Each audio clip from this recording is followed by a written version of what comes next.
ایک بھائی کا سوال ہے، ہمارے یہاں پر بعض لڑکیاں باہر نکلتے وقت حجاب کے نام پر صرف دوپٹہ لیتی ہیں، تو بعض صرف اسکارف پہنتی ہیں، بعض برقع پہنتی ہے تو چہرہ کھلا رکھتی ہیں، تو برائے مہربانی بتائیے کہ لڑکیوں کے لیے باہر نکلتے وقت ان کا حجاب کیسا ہونا چاہیے؟ دیکھیں جو شرعی حجاب ہے تو معروف ہے، یہ الگ بات ہے کہ اگر ہم نظر انداز کرنا چاہتے ہیں، منہ موڑنا چاہتے ہیں، آنکھیں بند کرنا چاہتے ہیں، جس اللہ علم بصیرت سے نوازا ہے وہ اچھی طرح جانتا ہے کہ حجاب جو ہے چہرہ سمیت جسم کو ڈھانپنا ہے۔ اجنبی مردوں سے عورت پر فرض ہے کہ وہ پردے میں رہے، اور پردے سے مراد چہرہ اور ہاتھ اور جسم عورت کا جو ہے نا مکمل پردہ ہے، کیونکہ جو سب سے اگر پہلے تعلیل بیان کرتا ہوں تاکہ لوگوں کو سمجھ ہے جو نہیں سمجھ پا رہے، اور دلیل بھی بیان کرتا ہوں میں۔ اس کی وجہ یہ ہے کہ جسم کا سب سے خوبصورت حصہ کون سا ہے؟ انسان کا۔ مرد کو دیکھے، عورت کو دیکھے، اس کا پاؤں ہے، اس کا ہاتھ ہے، اس کا پیٹ ہے، اس کا کندھا ہے، سب سے خوبصورت حصہ کیا ہے؟ چہرہ ہی ہے نا، یہ سیدھے کامن سے بچے سے پوچھیں آپ، چہرہ ہے نا۔ اور عورت کو حکم دیا کہ جو سب سے خوبصورت چیز ہے اسے بھی ڈھانپ لے، یہ حکمت ہے نا۔ اگر کچھ شخص کہنے جسم پورا ڈھانپو سوائے چہرے کے، اس میں کیا حکمت ہے؟ جو اثر وجہ ہے جس کو چھپانا چاہیے، جو زیب و زینت کی اساس ہے، اس کو تو آپ نے چھپا نہیں رہے، تو پھر تو پردہ نہ ہوا نا۔ اس لیے چہرے کا پردہ تعلیل کے اعتبار سے بھی عقل مندی اور حکمت کا ہی تقاضا ہے کہ چہرے کو ڈھانپنا چاہیے۔ اب دلیل دیکھیں، سورۃ الاحزاب آیت نمبر 59 میں اللہ تعالیٰ نے حکم دیا ہے اپنے پیارے پیغمبر صلی اللہ علیہ وسلم کو، یا ایھا النبی قل لازواجک وبناتک ونساء المؤمنین، اے میرے پیارے نبی اپنی بیویوں کو، اپنی بیٹیوں کو اور مومن عورتوں کو، یدنین علیہن من جلابیبہن، کہ اپنی جو جلباب ہیں ان کو نیچا کر لیں، چادریں جو ہیں وہ نیچی کر لیں۔ ذالک ادنی ان یعرفن فلا یؤذین وکان اللہ غفورا رحیما۔ اچھا، جلباب کسے کہتے ہیں عربی میں؟ کیونکہ عربی میں قرآن اترا ہے نا۔ اب میں جلباب دیکھوں فرینچ میں کیا ہے، یا انڈیا میں کیا معنی لیا جاتا ہے، چائنا میں کیا معنی لیا جاتا ہے، مختلف معنی ہوتا ہے نا چادر کے، جلباب میں۔ جس زبان میں قرآن نازل ہوا ہے، جلباب کس چیز کو کہتے ہیں؟ چادر کو کہتے ہیں، چادر۔ وہ چادر کون سی چادر؟ چادر تہبند بھی ہوتے ہیں نا، چادر جو نیچے مرد پہنتے ہیں، ازار وہ بھی چادر ہے نا، جو کندھوں پہ ردا وہ بھی چادر ہے نا۔ ایک ہوتی ہے، کیونکہ عربی زبان میں جو الفاظ دیکھیں آپ، ردا کندھوں پہ ڈالنے والا، جسم کے اوپر حصے کو چھپانے والا، ازار جسم کے نیچے والے حصے کو چھپانے والا، جلباب پورے جسم کو چھپانے والا، عربی ہے نا۔ جلباب وہ چادر جو پورے جسم کو چھپا دیتی ہے۔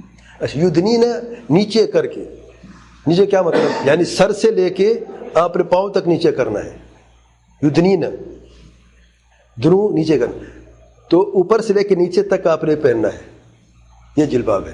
سیدنا عبداللہ بن عباس اور کئی سلف سے یہ معنی ثابت ہے کہ اس سے مراد یہ ہے کہ عورت اپنے چہرے، الفاظ دیکھیں، ابن کثیر نے تفسیر میں لکھا ہے سر عبداللہ بن عباس سے اور دیگر جو ہیں صحابہ اور تابعین سے، کہ جلباب جو ہے وہ ایسا کپڑا جو ہے جو منہ کو ڈھانپ لیا جاتا ہے، اور اس سے اپنے سر سے لے کے منہ تک ڈھانپ لیا جاتا ہے، اور صرف ایک آنکھ کو کھلا رکھا جاتا ہے تاکہ کچھ نظر آ سکے۔ اس سے کیا مطلب ہے؟ چادر ہے، موٹی ہے، باریک نہیں کہ چہرہ نظر آ جائے، کیونکہ ایسی پردہ چہرے کا جس میں چہرہ نظر آ رہا ہو باریک ہوتا ہے، ٹرانسپیرنٹ، تو وہ جائز نہیں ہے۔ پھر آنکھ نکالنے کی کیا ضرورت ہے؟ اور بعض سلف نے کہا کہ بائیں آنکھ کو کھلا رکھتے ہیں اور کر کے دکھایا کہ ایسے پردہ بائیں آنکھ کو کھلا چھوڑ دیا ہے۔ یہ سب تفسیر ابن کثیر میں موجود ہے، آپ دیکھ سکتے ہیں۔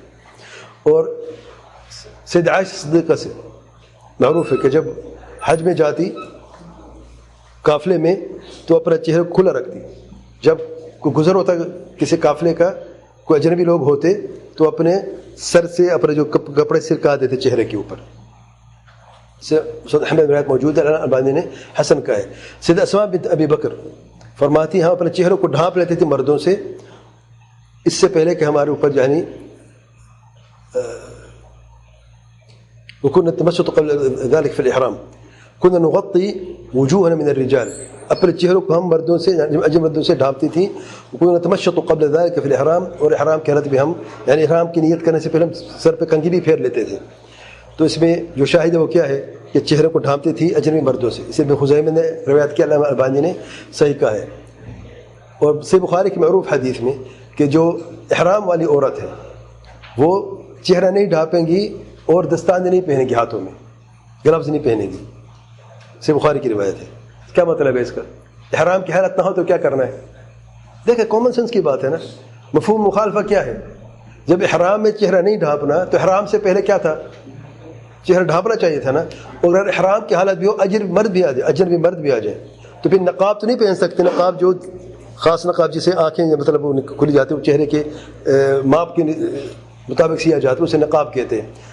تبھی نقاب نہیں کر سکتے کہ سر سے جو کپڑے پر سرکا کے اونچے چہرے کو ڈھانپ سکتے ہیں، جیسے سید عائشہ سے ثابت ہے. اور سے بخاری کی اور دلیل دیکھیں، قصۃ الافک میں جب سید عائشہ پر یعنی تہمت لگائی گئی زنا کی، نعوذ باللہ، تو فرماتی ہیں صفوان بن معطل جو ہیں، جو صحابی ساتھ تھے ان کے، جو پیچھے رہ گئی تھی قافلے کے ساتھ، فرماتی ہیں فعرفني حين رآني وكان يراني قبل الحجاب، مجھے جب اس نے دیکھ مجھے پہچان لیا اور حجاب فرض ہونے سے پہلے، پردہ فرض ہونے سے مجھے اس نے دیکھا ہوا تھا. تو اس سے کیا مطلب ہے کہ حجاب جو ہے فرض ہونے سے پہلے صحابی نے دیکھا تھا، اور جب پردہ فرض ہوا تھا تو اس نے دیکھ لیا کہ میں عائشہ، مجھے پہچان لیا اس نے. تو اس سے کیا مراد ہے کہ حجاب جو ہے وہ اجنبی مردوں سے فرض ہے. اور بھی کئی دلائل ہیں. میں نے عورت کا مقام جو ہے درست موجود ہیں ویب سائٹ پہ، دین اسلام عورت کا مقام. اس میں مزید جو دوسرا درس غالباً اسی کے تعلق سے مزید تفصیل کے ساتھ اس میں دلائل بیان کیے ہیں، شرعی دلائل اور جو تعلیل ہے، اور اس میں جو کچھ علماء کے اقوال موجود ہے، آپ اس میں دیکھ سکتے ہیں. واللہ اعلم.